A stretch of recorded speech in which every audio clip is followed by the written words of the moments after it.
My dear ISPCS aspirants, this is Dr. Anand Pradikshit. Public administration जब आप पढ़ना शुरू करते हैं तो मैं बहुत बार बता चुका हूँ कि इसमें से जीएस में काफ़ी कुछ मिलता है, वो आज मैं नहीं बताने जा रहा हूँ। दो पेपर हैं जैसे सभी ऑप्शनल्स में होते हैं, और एक्चुअली लोक प्रशासन का सिलेबस अगर आप देखेंगे तो ये आपका भविष्य है। आप इसी के लिए तैयारी कर रहे हैं, अपने भविष्य की तैयारी ही करनी चाहिए। आपको यदि इंजीनियर बनना है तो आप बीटेक करते हैं, वकील बनना है तो एलएलबी करते हैं, जज बनना है तो एलएलबी करते हैं।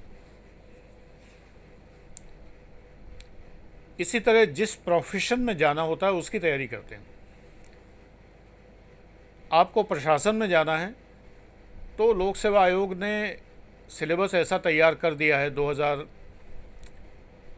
के बाद कि अब आपको जीएस के अंदर भी लोक प्रशासन पढ़ना ही पड़ता है। ये खन्ना कमेटी, वाई के अलग committee, second administrative reform commission, Veerappa Moily commission इत्यादि की सिफारिशों के आधार पर किया गया। अब देखिए, कुछ थ्योरेटिकल चैप्टर्स हैं जो आपका बौद्धिक विस्तार बढ़ाते हैं, जो आपका कैनवास ऑफ थिंकिंग है उसको चेंज करते हैं, लेकिन बाकी सब प्रैक्टिकल एडमिनिस्ट्रेशन एक तरह से है। फर्स्ट पेपर डिस्कस कर रहा हूँ। फर्स्ट पेपर में पहली यूनिट है प्रस्तावना, लोक प्रशासन का अर्थ, विस्तार और महत्व। इंग्लिश में भी बताऊंगा। Meaning, scope and importance of public administration. इसमें वुड्रो विल्सन का दृष्टिकोण हमें जानना होता है। बीएल फड़िया, एम लक्ष्मीकांत की लोक प्रशासन, अवस्थी महेश्वरी की लोक प्रशासन, मोहित भट्टाचार्य की new horizons of public administration, या अशोक कुमार दुबे की सिर्फ हिंदी में प्रशासनिक विचारधाराएं और 21वीं सदी में लोक प्रशासन, या सुरेंद्र कटारिया की सिर्फ हिंदी में प्रशासनिक चिंतक, प्रसाद एंड प्रसाद इंग्लिश हिंदी दोनों में, बाकी सब पुस्तकें इंग्लिश हिंदी दोनों में हैं। इनमें कहीं भी पढ़ेंगे तो वुड्रो विल्सन के बिना तो लोक प्रशासन शुरू ही नहीं होता है। तो विल्सन का विज़न जो है पब्लिक एडमिनिस्ट्रेशन का क्या है, ये आपको पढ़ना होता है। मैं क्लास में वो पढ़ाता हूँ जो हमारा 45,000 रुपये का बैच है, 1 घंटे मिनिमम और 2.5-3 घंटे अधिकतम के 110 वीडियोज़ हैं। पूरा सिलेबस कवर किया गया है। आपके आंसर चेकिंग की सुविधा है। 10,900 का आंसर चेकिंग का बैच इसमें शामिल है।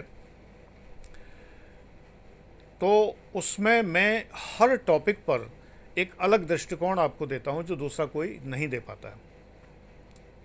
4 किताबी गैंग तो इस बारे में बात ही नहीं करता। नसरत गैंग के तो बस की बात ही नहीं है ये सब चीज़ें। पास तो इसमें भी होना है, नहीं होना है तो कैसे आईएएस बनेंगे। वुड्रो विल्सन साइंटिफिक दृष्टिकोण की बात करते हैं। तो ये साइंटिफिक होता क्या है? अब एक प्रश्न आया कि लोक प्रशासन एक अपनी गहराई में जाकर एक दर्शन है, दर्शन से कम भी नहीं है। अब ये बात किसी पुस्तक में नहीं लिखी कि दर्शन होता क्या है। ये बात तो वो व्यक्ति बताएगा जिसने कि मैंने कि 6 सब्जेक्ट से पीजी किया हुआ है, जिसमें फ़िलॉसफी भी शामिल है। मुझे पता है कि दर्शन क्या होता है और लोक प्रशासन दर्शन क्यों है। हिंट ये दे रहा हूँ कि जो कला भी है और विज्ञान भी है वो गहराई में जाकर दर्शन होता है। आप बीएससी फिजिक्स से करते हैं, एमएससी फिजिक्स से करते हैं, फिर जब पीएचडी करते हैं तो जो डिग्री होती है वो पीएचडी होती है, डॉक्टर ऑफ फिलॉसफी। केमिस्ट्री से भी पीएचडी, डॉक्टर ऑफ फिलॉसफी। मनोविज्ञान से PhD, doctor of philosophy. PhD का फुल फॉर्म ही है डॉक्टर ऑफ फिलॉसफी। हर विषय को जब हम गहराई से पढ़ते हैं तो वो फिलॉसफी होता है। तो लोक प्रशासन भी है। ऐसे हज़ारों थॉट्स मेरे पढ़ाने में आपको मिलते हैं। जब आप लिखते हैं तो हाईएस्ट मार्क्स आपको मिलते हैं। अगर आप लिखें तो, ना लिखें तो मैं क्या कर लूँगा। फिर आता है evolution of discipline and it's present status. मज़े की बात ये, ज़्यादातर किताबों में 5 स्टेजेस दिए हैं, मैं 6 पढ़ाता हूँ। एक किताब में 6 स्टेजेस दी भी हैं, मेरे ख्याल से सुरेंद्र कटारिया में दी हैं। 6 स्टेजेस हैं डेवलपमेंट की, एवोल्यूशन है पब्लिक एडमिनिस्ट्रेशन का, इसको विस्तार से समझाना बड़ा आनंददायक है। कैसे लोक प्रशासन, नवलोक प्रशासन बना, नवलोक प्रबंधन बना, लोक रुचि बना, और वो जो बना गुड गवर्नेंस पे आया, वगैरह वगैरह। फिर आगे new public administration, public choice approach, its challenges of liberalization, privatization, globalization. Current affair है कि नहीं? एलपीजी, आधुनिकीकरण, वो जो है उदारीकरण, वैश्वीकरण, निजीकरण। निजीकरण इतना चल रहा है चारों तरफ, इतना प्रैक्टिकल है इस सब्जेक्ट के सिलेबस में। अगर आप इसको पढ़ते हैं तो आपको ज़्यादा अच्छे से समझ में आएगा, पाली अरबी पढ़ने से थोड़ी समझ में आएगा। और good governance, concept and application. Good governance तो मोदी जी की सरकार में गुड गवर्नेंस के ऊपर तो विशेष ध्यान दिया जा रहा है। अटल बिहारी वाजपेयी जी के जन्मदिन को गुड गवर्नेंस डे घोषित किया गया, और गुड गवर्नेंस तो बहुत सारी बात होती है, की जाती है। न्यू पब्लिक मैनेजमेंट, ये सब हमारा करंट अफेयर्स है, जो पब्लिक एड की फर्स्ट यूनिट है।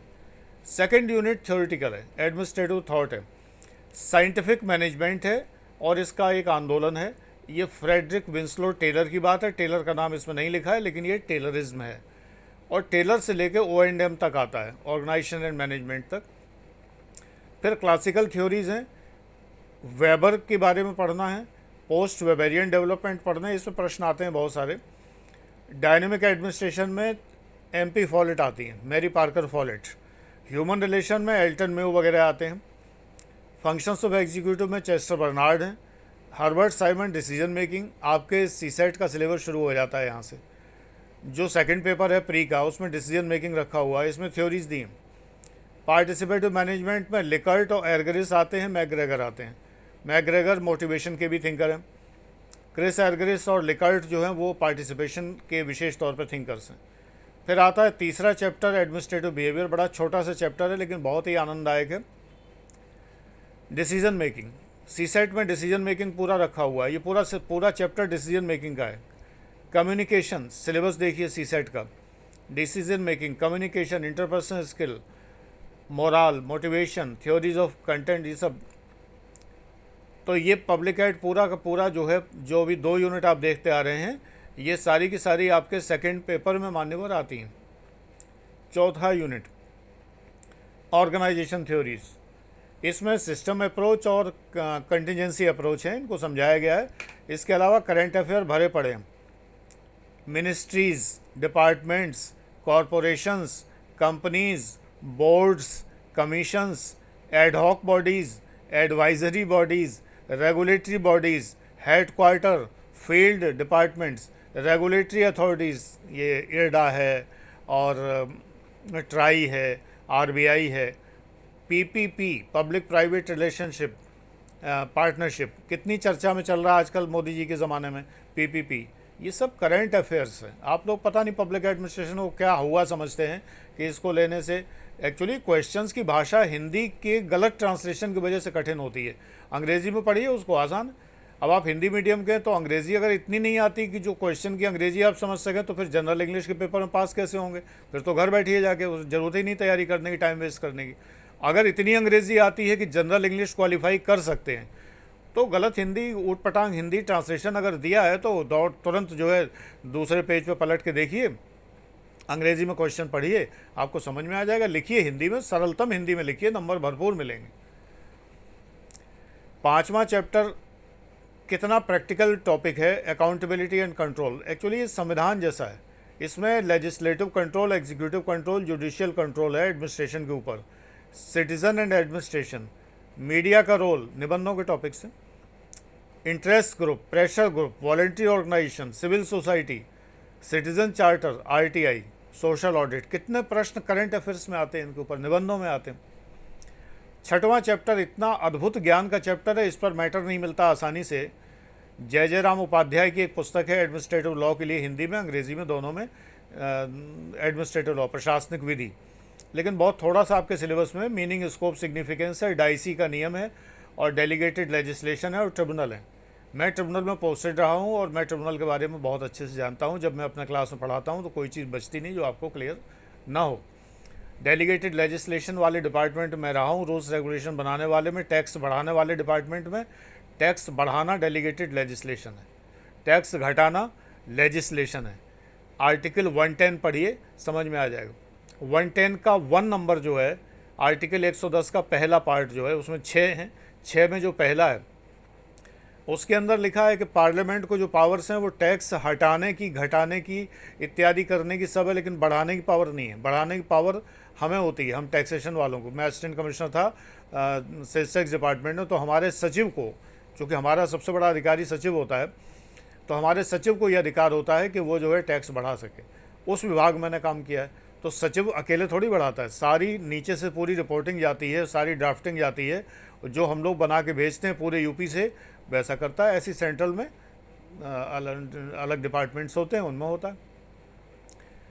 तो इन चीज़ों को जब आप मुझसे पढ़ते हैं तो एक अलग ही फीलिंग होती है। एडमिनिस्ट्रेटिव लॉ के बाद 7वां नंबर है कॉम्परेटिव पब्लिक एडमिनिस्ट्रेशन। ये तुलनात्मक लोक प्रशासन है। इसमें 6 देशों के लोक प्रशासन और संविधानों की तुलना तो लक्ष्मीकांत की लोक प्रशासन की किताब में चैप्टर नंबर 6 में दी है। लक्ष्मीकांत का लोक प्रशासन बहुत अद्भुत किताब है, बहुत लाजवाब। पॉलिटी उतनी अच्छी नहीं है। 8वां यूनिट है डेवलपमेंट डायनेमिक्स। एकदम सोशोलॉजी और पब्लिक एडमिनिस्ट्रेशन का सम्मिश्रण है डेवलपमेंट डायनेमिक्स, विकास गतिकी। फिर आता है पर्सोनल एडमिनिस्ट्रेशन।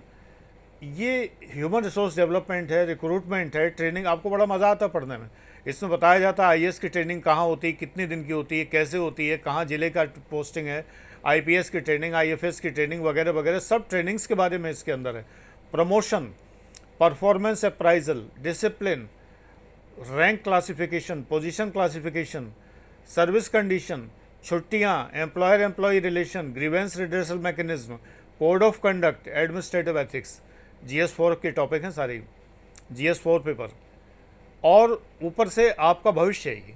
जब आप जानते हैं कि मेरे सर्विस कंडीशंस क्या होंगी, सैलरी के बारे में, अलाउंसेस के बारे में, छुट्टियों के बारे में, डिसिप्लिनरी प्रोसीडिंग्स के बारे में, जो डिसिप्लिनरी एक्शन आप ले सकते हैं सबऑर्डिनेट के ऊपर और आपके ऊपर आपका सुपीरियर ले सकता है, उनके बारे में जब आप जानते हैं तो आपको लगता है जैसे कि आप अधिकारी बन गए हों। 10वीं यूनिट है public policy. GS first paper जो होता है, प्री का फर्स्ट पेपर जो GS का है, उसके अंदर पढ़िए पब्लिक पॉलिसी शामिल है। कोई कोचिंग नहीं पढ़ाती उसमें, मैं पढ़ाता हूँ पब्लिक पॉलिसी। और 11वीं यूनिट है टेक्निक्स ऑफ एडमिनिस्ट्रेटिव इम्प्रूवमेंट। ये ऑर्गेनाइजेशन एंड मेथड्स है, O&M। ये ऑर्गेनाइजेशन एंड मैनेजमेंट भी कहते हैं, ऑर्गेनाइजेशन एंड मेथड्स भी कहते हैं। MIS है, PERT है, CPM है, सब करंट अफेयर्स में आता है सब। फाइनेंशियल एडमिनिस्ट्रेशन, ये बजट है, 12वीं यूनिट। अब इसके बाद सेकंड पेपर शुरू होता है 12 यूनिट के बाद, तो इतिहास शुरू हो जाता है। कौटिल्य का अर्थशास्त्र, पहली यूनिट।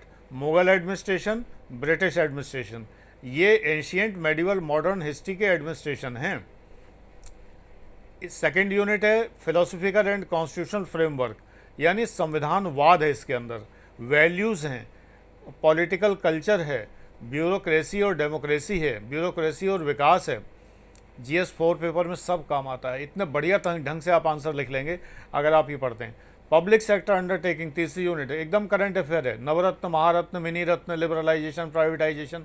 अच्छा, फर्स्ट पेपर के बहुत से टॉपिक इसमें रिपीट हुए। इतना बढ़िया सिलेबस तो किसी सब्जेक्ट का नहीं है कि जिसमें फर्स्ट पेपर के तमाम टॉपिक एज सच रखे हुए हैं, क्योंकि ये इंडियन एडमिनिस्ट्रेशन है। वो एडमिनिस्ट्रेटिव थ्योरीज हैं, वहाँ भी आपको थ्योरी पढ़नी है, यहाँ प्रैक्टिकल है। पब्लिक सेक्टर अंडरटेकिंग, कितने तरह की हमारे यहाँ पब्लिक सेक्टर अंडरटेकिंग्स होती हैं, सरकारी कंपनियाँ। प्रॉब्लम्स क्या है, LPG की समस्याएं क्या हैं। इसके बाद आता है union government and administration, executive, parliament, judiciary structure, functions वगैरह। ये हमारी पूरी गवर्नमेंट का स्ट्रक्चर है। कैबिनेट सेक्रेटेरिएट और central secretariat, prime minister office, इन तीनों में लोग अंतर ही नहीं जानते। सेंट्रल सेक्रेटेरिएट, मिनिस्ट्रीज, डिपार्टमेंट, ये सब दोहराया जा रहा है। बोर्ड, कमीशन, अभी पढ़ा था मैंने फर्स्ट पेपर में, वही सब इसमें आ रहा है। Attached office, field organization, same syllabus रखा हुआ है ज्यों का त्यों। 5वां यूनिट है plan and priorities, planning machinery. Syllabus वही बना हुआ है 2005 से जो बना था, 2005 में बदला था, इसके बाद बदला ही नहीं। भाई साहब लोग जो सिलेबस बनाने वाले इतने महान हैं कि प्लानिंग कमीशन हटे हुए कितने साल हो गए, प्लानिंग कमीशन अभी भी सिलेबस में है। नेशनल डेवलपमेंट काउंसिल अभी भी सिलेबस में ये planning commission and national development council, indicative planning. अरे ज़माना बदल गया, मोदी जी की सरकार ने सब कुछ परिवर्तन कर दिया, ये अभी भी वहीं पड़े हुए हैं, लेकिन चलो अच्छी बात। State government and administration 6 unit, ये किताबों में नहीं मिलता, सबसे बड़ी समस्या ये लक्ष्मीकांत में भी नहीं मिलता, फड़िया में भी नहीं मिलता। मैं तो पढ़ाता हूँ क्योंकि मैं तो स्टेट गवर्नमेंट में एडमिनिस्ट्रेशन में रहा हूँ, तो मैं पढ़ाता हूँ। अब किस लोग को मिलेगा मैं नहीं बता सकता, मैं तो स्वयं के अनुभव से पढ़ाता हूँ। यूनियन स्टेट एडमिनिस्ट्रेटिव रिलेशंस हर जगह मिल जाएंगे संविधान में, रोल ऑफ फाइनेंस कमीशन संविधान में मिल जाएगा, गवर्नर, चीफ मिनिस्टर, ये सब मिल जाएगा। Chief secretary, state secretariat, directorate कहीं नहीं मिलेगा, कोई नहीं पढ़ाएगा। यानी आधा यूनिट तो नहीं मिलती है, आधी यूनिट जो है वो अनुभव से ही मैं पढ़ाता हूँ, दिया ही नहीं है। एक आध किताब है वहाँ राजस्थान के वो दिए हुए हैं। तो इनके लिए मैं आपको तरीका बताऊँ, अगर आप मुझसे नहीं पढ़ सकते हैं, आर्थिक समस्याएं हैं जो भी हैं, तो आप यूपी गवर्नमेंट की वेबसाइट में जाइए, आप जाइए national portal of India, national portal of India, वो रिडायरेक्ट कर देगा नई वेबसाइट पे। वहाँ पर जाइए, स्टेट्स में, स्टेट्स के अंदर जाइए, कोई सा स्टेट ले लीजिए, अपना स्टेट जहाँ के आप हों, यूपी, एमपी, राजस्थान, बिहार वगैरह। उसके बाद वहाँ पर स्टेट एडमिनिस्ट्रेशन में जाइए, तो आपको सेक्रेटेरिएट के बारे में और डायरेक्टरेट के बारे में, मिनिस्ट्रीज़ के बारे में पूरी जानकारी मिल जाएगी। उसको नोट कर लीजिए, काम हो जाएगा। ठीक है, पुस्तकों में नहीं है ये। 7वां डिस्ट्रिक्ट एडमिनिस्ट्रेशन सिंस इंडिपेंडेंस, ये भी पुस्तकों में बहुत ज़्यादा नहीं है। अगर मिल सके तो एक यूनिक की किताब आती थी, पब्लिक एडमिनिस्ट्रेशन, सिर्फ इंग्लिश में, इतनी मोटी कम से कम हो, पुरानी है, उसका एडिशन नया नहीं आया। उसके अंदर डिस्ट्रिक्ट कलेक्टर बहुत अच्छा दिया, आलोक रंजन की एक पुस्तक जिला कलेक्टर, अगर मिल जाए, मिल ही जाएगी तो पढ़ लीजिए। मैंने ख़रीदी थी लेकिन किसी ने मांग ली, फिर लौटाई नहीं, और ऐसे मांगी कि ख़रीदते ही मांग ली और उसके बाद गायब हो गए, तो नहीं मिली मुझे फिर दोबारा। फिर वो तो मैंने, हालांकि वो पहले पढ़ रखी है, और आलोक रंजन जी हम लोगों के बहुत ख़ास परिचित भी रहे हैं। जब यहाँ चीफ सेक्रेटरी थे यूपी में, हमारे शिष्य जब सेलेक्ट होते थे तो उनसे मिलने जाते थे, सारे लोगों को लेके हम लोग जाते थे, फौज लेके पूरी मिलने आलोक रंजन जी से। तो उन्होंने एक जिला कलेक्टर पुस्तक लिखी है, तो उससे मिलता है, नहीं तो नेट पर बहुत ज़्यादा नहीं है कलेक्टर के बारे में। आप नीली बत्ती ढूंढिए, नेट पर नहीं मिलेगी, फ़ोटो में, गूगल फ़ोटो में नहीं मिलेगी। होटर सायरन जल्दी नहीं मिलते, विदेशों में मिलते हैं, हिंदुस्तान का नहीं मिलता। तो यही सब मेरे क्लास में एक सुविधा है कि आपको पूरा वो वातावरण मिलता है कि जो आप बनने जा रहे हैं वो मैं रह चुका हूँ। तो आपको वो अनुभव मिलते हैं जो आपको मोटिवेट करने में सहायक होते हैं, और एग्ज़ाम में लिखने में भी सहायक होते हैं, इंटरव्यू में जवाब देने में सहायक होते हैं। तो प्रायोरिटीज़ सही तय करिए, 4 किताबी गैंग के चक्कर में ना पढ़कर अगर प्रॉपरली आप पढ़ते हैं और प्रायोरिटीज़ तय करिए। हमें देखना पड़ता है कि हमें एक बहुत बड़ा लोहे का स्ट्रक्चर बनाना, हमारे पास तो प्लास पेचकस भी नहीं है, तो हम कैसे बनाएंगे। तो हमारी प्रायोरिटी होनी चाहिए कि हमें वो करना है। आईएएस बनना है तो कोचिंग के लिए और मुझसे पढ़ने के लिए आपको सोचना चाहिए। एनीवे, नहीं सोचते हैं तो कोई बात नहीं है, जैसे मैं बताता हूँ वैसे पढ़िए। लेकिन ये सत्य है, ये कोई विज्ञापन नहीं है, ये रियलिटी बताना है कि एक सक्सेसफुल पर्सन जो बात बता सकता है, और वो भी वो पर्सन जो आपको उल्लू नहीं बनाता। सक्सेसफुल तो बहुत सारे अन ऑफिसर हैं, अन कोचिंग चलाते हैं और आपको अनसक्सेसफुल कर देते हैं, क्योंकि वो कहते हैं ये भी मत पढ़ो, वो भी मत पढ़ो, वो भी मत पढ़ो। हे गाय, तुम्हारा कल्याण हो, बिना ही पढ़े कल्याण हो। कल्याण हो जाता है, गाय का रमाती चली जाती है। अब तुम अगर गाय तो नहीं हो, मैं मानता हूँ कि एक प्रबुद्ध इंसान हो, बुद्धि का प्रयोग करो। थॉटफुल किताबें बिना पढ़े आप आईएएस नहीं बन सकते, नहीं बन सकते, नहीं बन सकते। चाहे गाय भैंस कुछ भी कहते रहें लोग बाग, लेकिन आप नहीं बन सकते। बनेंगे तभी जब थॉट उच्चतम स्तर का बनेगा, और वो चूँकि मेरा है तो मैं आपका विकसित कर सकता हूँ। सिलेक्शन तो ईश्वर के हाथ में, आपकी मेहनत के हाथ में। Civil services unit number 8 second paper की, कि नाम ही सिविल सर्विस है। Constitutional position, structure, recruitment, training, देखो दोबारा आ गए सारे topic. Recruitment, training, capacity building, good governance initiatives, code of conduct, discipline, staff association, political rights, grievance redressal mechanism, एक एक शब्द जो कहते हो। Civil service neutrality, civil service activism, ठीक है। इसमें 80% टॉपिक्स फर्स्ट पेपर के हैं।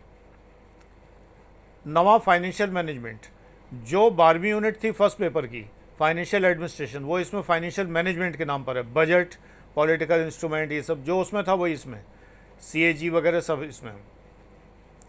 10वां एडमिनिस्ट्रेटिव रिफॉर्म्स, बहुत अच्छा है, लक्ष्मीकांत की बुक में एनेक्सर्स में पूरा दिया हुआ है सारा, और कहीं नहीं मिलेगा आपको, सिर्फ लक्ष्मीकांत की लोक प्रसाद। जब लक्ष्मीकांत कहूँ तो पॉलिटी हरगिज मत करिए, वो 4 किताबी गैंग वाली किताब है, पॉलिटी में नहीं मिलेगा। ये मिलेगा लक्ष्मीकांत की लोक प्रशासन में। 8वीं यूनिट है बजट की, और एडमिनिस्ट्रेटिव रिफॉर्म्स जो है वो एनेक्शर्स में दिया हुआ है। जब बुक ख़त्म हो जाती है, फालतू में ऑब्जेक्टिव क्वेश्चन दिए वो आपको नहीं करने हैं। ये तब पहले कभी प्री में वो आते थे, ऑप्शनल सब्जेक्ट होता था, तब की किताब है वो, लेकिन आपके लिए बहुत काम की। इसके बाद जो एनेक्शर्स दिए हुए हैं उनमें एडमिनिस्ट्रेटिव रिफॉर्म्स जम के दिए हुए हैं, कहीं ढूंढने की जरूरत नहीं। इसके बाद 11वीं और 12वीं यूनिट जो है रूरल और अर्बन डेवलपमेंट की है। 13वीं यूनिट जो है लॉ एंड ऑर्डर एडमिनिस्ट्रेशन है। इसमें नेशनल करंट अफेयर्स जैसी चीज़ें, British legacy, national police commission, investigative agency, CBI, IB type की ये सब चीज़ें हैं, पैरामिलिट्री फोर्सेस वगैरह ये सब है। और 14वीं यूनिट जो है वो ये values in public service, GS4 का टॉपिक है। रेगुलेटरी कमीशंस दोबारा दोहराया गया, फर्स्ट पेपर का topic. National human right commission, problems of administration और सिटीज़न एडमिनिस्ट्रेशन इंटरफेस सब दोहराया गया। करप्शन और डिज़ास्टर मैनेजमेंट हो गया। ये सब सिलेबस है। ये पूरा सिलेबस देख के आप ये देखिए कि सब तो आपको करंट अफेयर्स में, करंट नॉलेज में और जो हमारे भारत को समझने के लिए जितनी चीज़ें ज़रूरी हैं उनके लिए, थॉट डेवलपमेंट के लिए और इंटरव्यू के प्रश्नों के उत्तर देने के लिए, सब चीज़ों के लिए ज़रूरी है। तो इसलिए मैं इस विषय को हमेशा कहता हूं कि आपके लिए अच्छा है, आप ना पढ़ें, आपकी इच्छा है। कोई डिस्क्लेमर मेरा यही है। लोक प्रशासन पढ़ने से कोई सेलेक्ट नहीं होता। हाँ, हमें ये देखना होता है कौन सा विषय हमें ज़्यादा मदद करता है, तो लोक प्रशासन हमें ज़्यादा मदद करता है, बाकी विषय इतनी मदद नहीं करते। क्योंकि ज्योग्राफी, हिस्ट्री, इकोनॉमिक्स वगैरह ये अलग विषय भी हैं और GS के पार्ट भी हैं, तो वो GS में कितनी मदद करेंगे। इकोनॉमिक्स के नाम पर 4 लाइन लिखी हुई हैं, हिस्ट्री के नाम पर, हिस्ट्री तो हिस्ट्री है। अगर आप हिस्ट्री का ऑप्शनल का सिलेबस देख लें तो आप घबरा जाएंगे कि पूरे वर्ल्ड की हिस्ट्री है और वो भी बहुत पुराने टाइम से लेकर अब तक की सारी हिस्ट्री है, तो वो आपको अनावश्यक पढ़ना है। जबकि प्री में जो आपका GS की हिस्ट्री है वो ओनली इंडियन हिस्ट्री है, और वो भी मेनली मॉडर्न हिस्ट्री ज़्यादातर, तो बहुत फ़र्क है। ऐसी ज्योग्राफी है।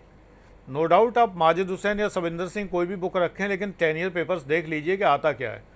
इतना विस्तार से आता नहीं है। आता वो है जो आप दिमाग से सोचते हैं, जो चारों तरफ हो रहा है कि सूखा इस साल क्यों पड़ गया, कि बाढ़ ज़्यादा क्यों आ रही है, कि फलानी जगह पानी ज़्यादा क्यों बरस रहा है, राजस्थान में बाढ़ कभी नहीं आती थी वो क्यों आ गई। ऐसे प्रश्न आए हैं तमाम सारे। अरावली पर्वतों में और पश्चिमी घाट के पर्वतों में कौन सी समानता, कौन सी असमानताएँ हैं वगैरह वगैरह, ये किताबों में नहीं मिलते हैं। गाइड बुक्स में ये क्वेश्चन मिलने लगते हैं जब एग्ज़ाम में आ जाते हैं। एग्ज़ाम में आ चुका तो चैंग चैंग में भी आ जाएगा या और तमाम सारी किताबों में भी आ जाएगा, लेकिन क्या आएगा ये आपका दिमाग बताएगा, ये कोई किताब नहीं बताएगी। मैं पढ़ाता हूँ तो मैं बहुत बार कहता हूँ कि ऐसा प्रश्न आएगा, लिखिए। मैं पढ़ाते पढ़ाते बोलता हूँ लिखो क्यों, मैं कहता हूँ लिखो कैपिटल लेटर में क्यों। Gold batch, foundation batch, gold batch, platinum batch, public administration batch, इनमें ये करता हूँ मैं कहता हूँ लिखो फिर। और हिंदी इंग्लिश दोनों में प्रश्न लिखाया जाता है, ये संभावित प्रश्न है। तो वीडियो जब बना था उसमें उस समय जो मैंने संभावित प्रश्न बताए थे, आज की डेट में कई पिछले सालों में वो प्रश्न आ चुके हैं। KBC का 7 करोड़ का प्रश्न मैं जाने कितने बार बता चुका हूँ। डॉक्टर अंबेडकर की थीसिस का विषय द प्रॉब्लम ऑफ रूपी बहुत बार बता चुका हूँ, इसी चैनल बता चुका हूँ, फाउंडेशन बैच में बता चुका हूँ और उसमें भी बता चुका हूँ संविधान पढ़ाते समय। टीचिंग में फ़र्क यही होता है कि एक सफल व्यक्ति जब टीचिंग करता है और अगर वो धंधेबाज नहीं है, आपको हृदय से पढ़ा रहा है, आपको उल्लू नहीं बना रहा है कि आप जो चाहें वो दे रहा है, वो गलत बात है। मैं वो दूंगा आपको जो आपके लिए ज़रूरी है, भले ही कड़वी दवा हो। आप चाहते हैं नोट्स ना बनाने पड़े, आप चाहते हैं पढ़ना ना पड़े मोटी मोटी किताबें, मैं यही कहूँ आपसे तो मैं आपका दुश्मन। समझ गए ना? नागिन सपेरा वाली बात याद कर लेना। नचा रहा है अगला तुम्हें, लेकिन जब मैं कहता हूँ ये मोटी किताब पढ़नी पड़ेगी, बैक ईयर पेपर पढ़ने पड़ेंगे, नोट्स बनाने पड़ेंगे, रिवीजन करना पड़ेगा, बेटा पास इसी से होगे और किसी फार्मूले से पास नहीं होगे। समझे? समझ गए होगे? चलते हैं। Thank you.